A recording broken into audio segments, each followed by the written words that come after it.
How to enable sound in Candy Crush Saga. Open Candy Crush Saga. Tap the setting icon, the gear icon at top right corner of your screen. Give it a quick tap. Check the sound and music tone. Look for the two little icon that controls sound effects and background music.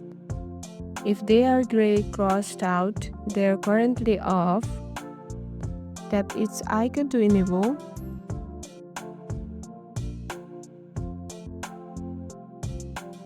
And tap the music note icon to enable background music. Both will light up or be blurred again. That means the sound is back.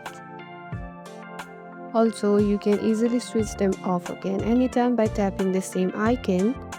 Super quick and easy. And that's it. Users enable sound in Candy Crush Saga like a pro. Got question? Drop it in the comment, hit like if this helped you, and subscribe for more sweet game tips. See you in the next one.